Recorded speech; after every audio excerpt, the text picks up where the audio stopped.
अध्यक्ष जी, इसी प्रकार पिछले 10 वर्षों में हमारी कड़ी मेहनत से राज्य की जीडीपी औसतन 10.8% की दर से बढ़ी और प्रदेश की प्रति व्यक्ति आय औसतन 9.1% की दर से बढ़ी है। इसके लिए मैं इस सदन को बधाई देता हूं और 13वीं और 14वीं विधानसभा के सभी सदस्यों द्वारा दिए गए रचनात्मक सहयोग के लिए उनका भी आभार प्रकट करता हूं।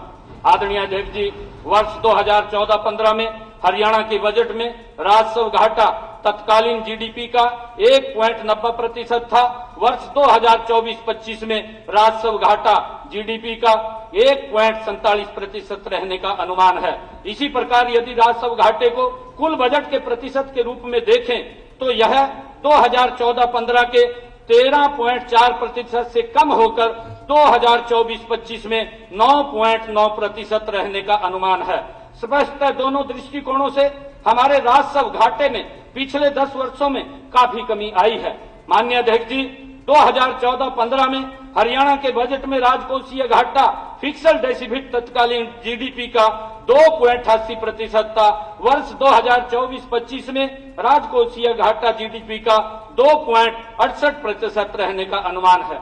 याद रहे कि राजकोषीय उत्तरदायित्व तथा बजट प्रबंधन अधिनियम अर्थात FRBM एक्ट के अनुसार किसी भी वर्ष किसी भी राज्य सरकार का राजकोषीय घाटा उस राज्य की उस वर्ष की जीडीपी के 3% से अधिक नहीं होना चाहिए। अतः इसमें 2014-15 के 2.88% के मुकाबले अब 2.68% तक की गिरावट हमारे कुशल वित्तीय प्रबंधन का परिचायक है।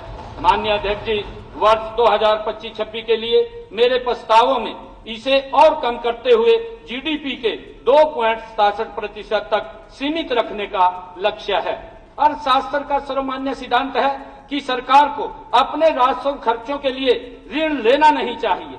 माननीय अध्यक्ष जी, साथ ही पूंजीगत खर्चे कैपिटल एक्सपेंडिचर के लिए एक सीमा तक ऋण लेने में कोई बुराई नहीं होती, वरना इसे लेना भी चाहिए।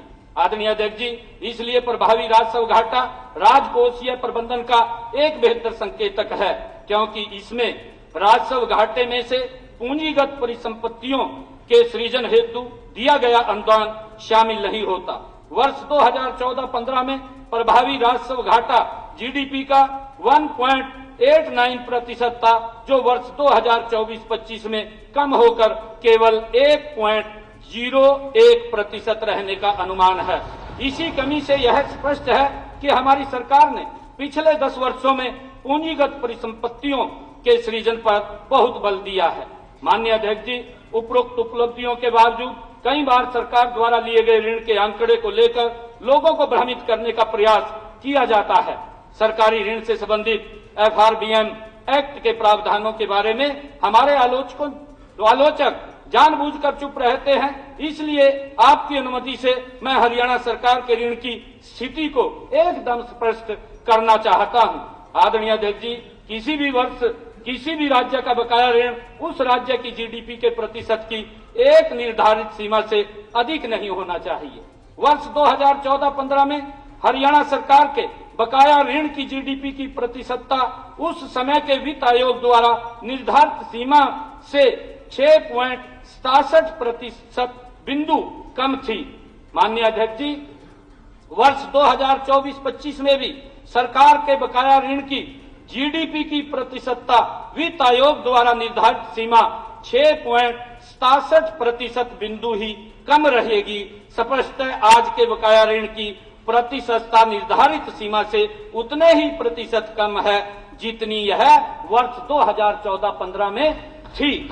माननीय अध्यक्ष जी, इतना ही नहीं, सरकार के उपक्रमों द्वारा लिए गए ऋण जिन्हें सरकार के ऋण के आंकड़ों में शामिल नहीं किया जाता था, मैं इन 10 वर्षों में एक भी रुपए की बढ़ोतरी नहीं हुई है, परंतु इन दोनों तथ्यों को हमारे आलोचक छुपा लेते हैं। आदरणीय अध्यक्ष जी, हरियाणा सरकार के कुल 43 उपक्रम हैं।